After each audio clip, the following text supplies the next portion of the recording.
Joining me now ahead of the first ever APFC lightweight championship bout, it's Josh Rockin' Rohler, ready to go to war with Johnny Hopper, April 23rd. How are you feeling, man?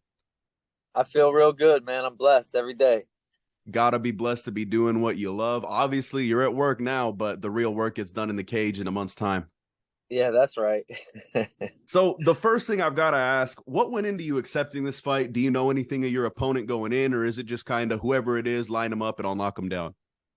Honestly, I didn't know anything about him going into signing the contract. I'm not one of those guys that pads the records. I am doing this A, to glorify God and to spread the gospel, and B, I want to challenge myself. So if you're good, I want to fight you. If you're not that good or you don't have much hype or something, I mean, I'd rather take a tough and challenging fight.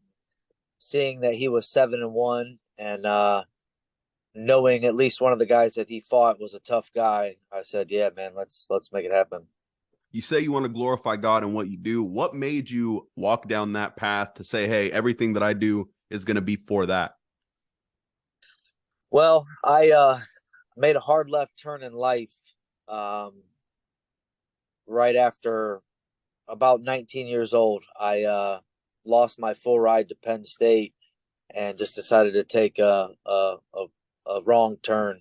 And God called me back. Jesus found me, and I just everything that I do, I want to do to glorify Him. I don't care if it's mowing the grass or I don't care if it's fighting. And just where I'm at right now in life, I feel like this is my best platform to reach a significant amount of people and to show them that not everyone that's a fighter is Timmy Tough Nuts. We can have a soft heart and still do the right thing, and that it's just a sport, man. That we're just out there competing. Like for me, I'll never have any animosity toward any of my opponents. They can talk crap or do all that kind of stuff. That's not who I am. I look at it as a sport. I look at it as me and that other individual. We're chasing the same thing. We might have a little bit different goals, but some of our goals are the same.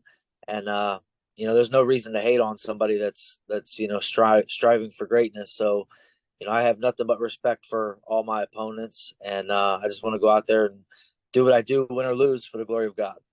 Hey, and with no animosity, there has to be some added motivation just knowing you're doing it for a bigger purpose as well. It really makes brings everything into perspective, I should say. Yeah, well, because I do look, I am a firm believer that there's a lot of hard work that goes into this, but I also believe that through that hard work we're gifted things by God. And I look at it where my window is open. I'm 35 years old, so my window is either going to stay open for a little bit longer, who knows how long that might be, or my window is going to shut. And during the time that it's open, I have to use my God-given abilities to glorify God. And also on like a selfish standpoint, I never actually got to wrestle in college, so I never wanted to be a coulda, woulda, shoulda. And I would rather give it all I got and fail than to not try at all. I don't ever want that over my head. 100%. And you say how you didn't get the chance in college. What would it mean now to basically come full circle and become, you said you lost the full ride at 19 and you're nearing 38, almost double the age now, and you get the chance to be the first ever APFC lightweight champion. What would that mean to you?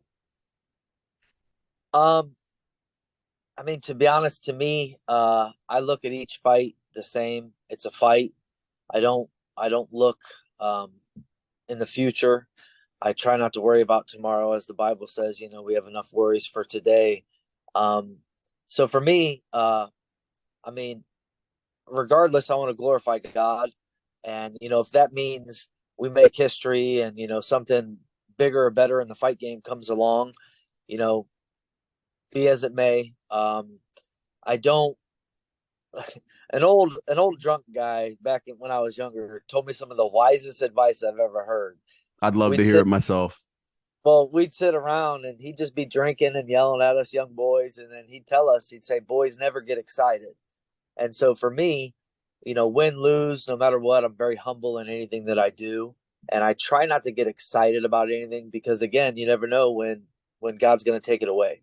So for me, obviously, I would love to have a belt around my waist. I fought for a couple other titles, haven't had any pro titles.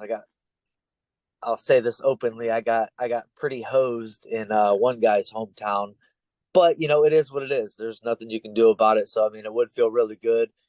It would feel good to get a win, but more importantly, man, I just want to push myself. Johnny's a tough dude.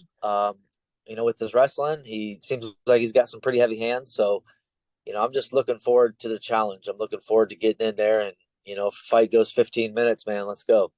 Where in the fight do you think you have the biggest advantage? Be it the wrestling, be it the stand-up. Obviously, with the wrestling background, one would assume that's where you're going to dive into.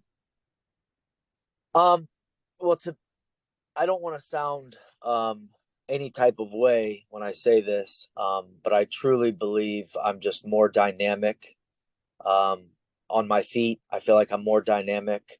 Like I said, it does seem like he has a lot of power, so I can't really say too much about my power compared to his. Obviously, we're going to feel each other's power when we get into the fight. Wrestling, I mean, he's a good wrestler. He wrestled in college. He was an NAI wrestler. He coached as well. So, he's got something there too. But I will say I feel I'm a better wrestler, and I feel like regardless, even if he takes me down, I'm not opposed to jumping guard. I'm a black belt, so like I love jujitsu, and I'd be comfortable wherever the fight went. And it is really a fight that could take place wherever. It's really one that's hard to predict. You guys are both all-around fighters. Like you said, you feel you're a little bit more dynamic. Do you have any lean towards how you think the fight may end? Obviously, everyone likes to envision an early finish, but that's not always how it goes. Is there any part of that visualization process that kind of hints at something for you? I mean, there is. I'd rather not say. Well, just because I don't want to. I'm not that guy. I don't want to. Come out and say, "Oh, this is going to happen in this round, or I'm going to finish him, or this, that, the other." For me, what I do is I prepare for a 15-minute war. So if anything less than 15 minutes, I'm okay with. I mean, I'm cool with a split decision victory. I'm cool with anything. So for me, I do play out different scenarios in my head, but again, those scenarios that you play out in your head don't always come to fruition. So I don't like to expect the quote unquote expected. You have to expect the unexpected. So it's a fight, man. Anything can happen. You can be winning the fight. You can be winning 14 minutes and 59 seconds, take one shot, and it's over.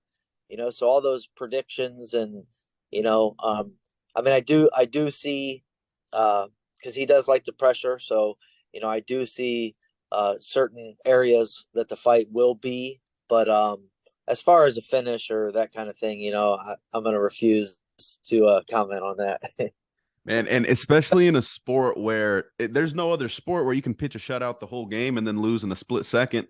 In MMA, it's really hard to make and stick with a prediction. I would like to ask, what would you like to say to your opponent ahead of your clash at APFC 4, man? Honestly, just that I pray for all my opponents. I wish him safe training. I hope that everything goes well with his weight cut, with the training process.